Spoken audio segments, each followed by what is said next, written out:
नमस्कार दोस्तों, स्वागत है आप सभी का एक और नई वीडियो में। आज मैं बात करने वाला हूं जवाहरलाल नेहरू जी और सरदार वल्लभ भाई पटेल जी के बीच में जो आज़ादी के सिपाही और दोनों कांग्रेस के पिलर जाने जाते हैं, लेकिन इनके बीच एक साइलेंट राइवलरी भी थी। क्या वो राइवलरी इंडिया के फ्यूचर को शेप करती है? क्या पटेल जी पीएम होते अगर होते तो क्या आज इंडिया डिफरेंट होता?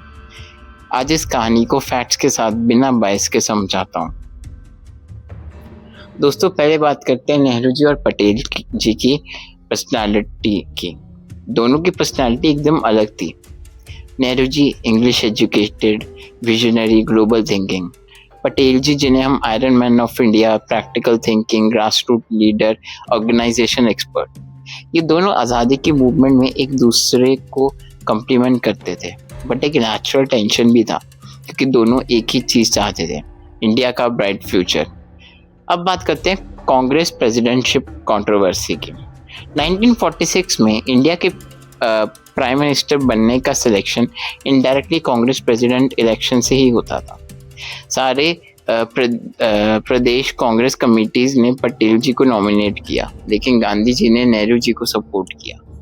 पटेल जी ने बिना क्वेश्चन पूछे अपना नॉमिनेशन विड्रॉ करवा लिया। इस डिसीजन को लोग गांधी जी का बायसनेस कहते हैं, लेकिन गांधी जी को लगता था कि नेहरू इंटरनेशनल पॉलिटिक्स को ज़्यादा समझते हैं। अब बात करते हैं इंडिया के पार्टीशन की। दोनों के क्या डिफरेंट व्यूज़ थे। पार्टीशन पर पटेल जी और नेहरू जी के थॉट्स भी काफ़ी डिफरेंट थे। पटेल जी ये बिलीव करते थे कि पार्टीशन एक मात्र ओनली प्रैक्टिकल सॉल्यूशन है।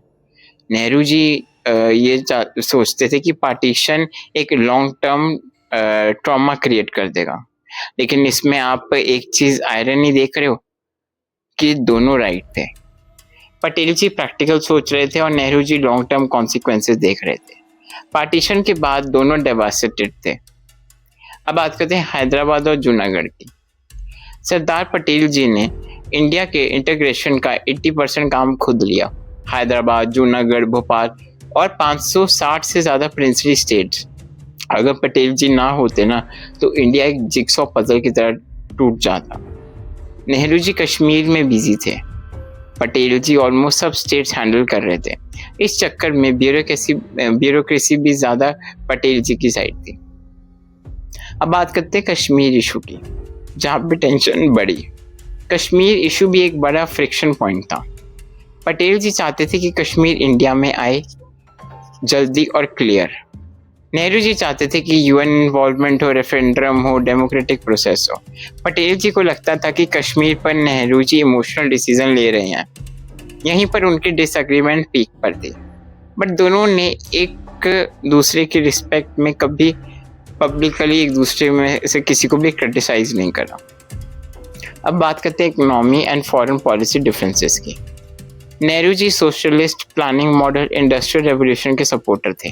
Patel ji market oriented, private property और फिस्कल डिसिप्लिन में बिलीव करते थे। Same foreign policy. Nehru ji non alignment movement और वर्ल्ड डिप्लोमेसी में, पटेल जी पहले घर ठीक करो और फिर दुनिया पे थिंकिंग रखते थे। दोनों अप्रोचेस राइट और रॉन्ग थे अगर सेपरेटली देखा जाए तो, बट साथ में इनका बैलेंस ही इंडिया का एक एक्चुअल कैरेक्टर बना रहा था। अब बात करते हैं देयर लास्ट मीटिंग की और फाइनल ईयर्स की।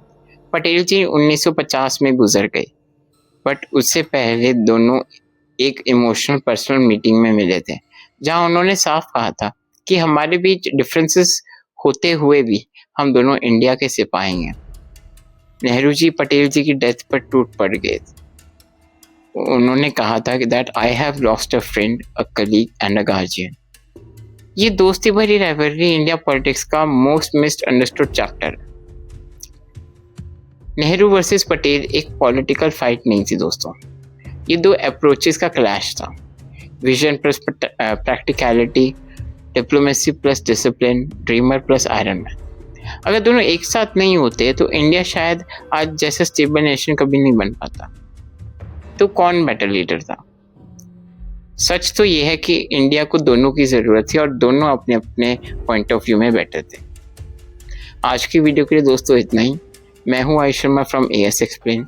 अगर आपको ये वीडियो अच्छा लगा हो then do subscribe to the channel, like comment कि आपको कौन से लीडर की आइडियोलॉजी को सपोर्ट करते थे। मैं मिलता हूँ आपसे अगली वीडियो में। Thanks for watching.